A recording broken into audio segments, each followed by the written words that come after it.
Patrick Kluivert coret 3 pemain naturalisasi kesayangan Shin Tae-yong. PD lolos Piala Dunia 2026.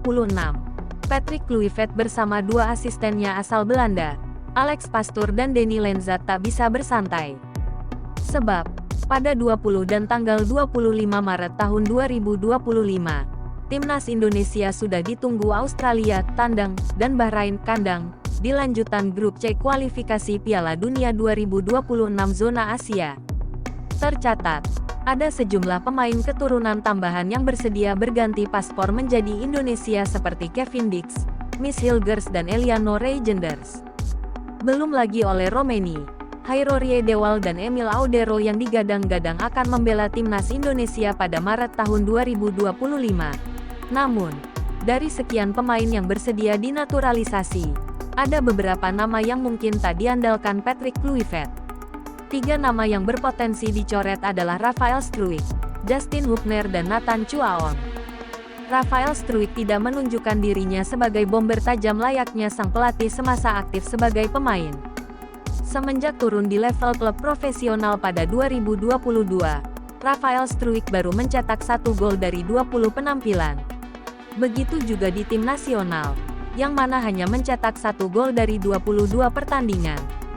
Patrick Kluivert berpotensi memanggil penyerang bertipe bomber layaknya Ramadan Sananta. Tenaga Rafael Struijk semakin terpinggirkan jika oleh Romeni atau Miliano Jonathan segera gabung Timnas Indonesia. Nama selanjutnya yang berpotensi terbuang adalah Nathan Chuaon. Penyebabnya karena pesepak bola 23 tahun ini kesulitan mendapatkan menit bermain bersama sang klub, Swansea City. Terakhir kali Nathan main bareng Swansea City pada tanggal 28 Agustus tahun 2024 atau hampir 5 bulan lalu. Posisi Nathan sebagai gelandang semakin terpinggirkan jika Timnas Indonesia kehadiran Hairo Riedewald. Terakhir, ada Justin Hubner yang sering dilanda cedera, plus tak kunjung main di level profesional.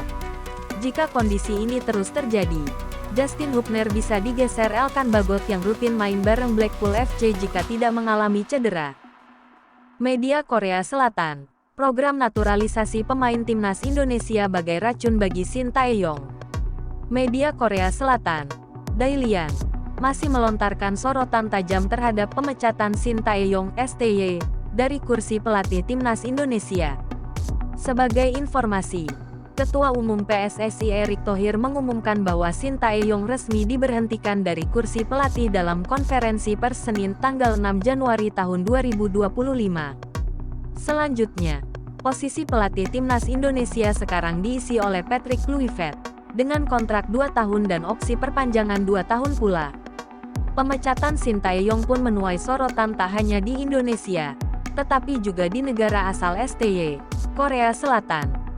Hal ini tertuang dalam sebuah artikel di media Dailian yang ditulis jurnalis Kim Tae-hoon dan dipublikasikan pada Minggu, tanggal 12 Januari tahun 2025.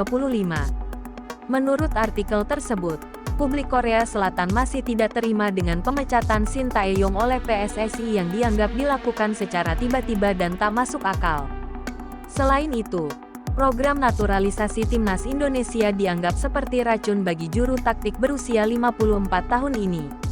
Lebih rincinya, Kim Tae-hoon menyebut, promosi bintang naturalisasi asal Belanda oleh PSSI pada akhirnya justru menjadi racun bagi Shin Tae-yong. Ia meyakini bahwa sebelumnya kemunculan Shin Tae-yong bagaikan pahlawan sepak bola Indonesia, sama halnya seperti Park Hang-seo di Vietnam.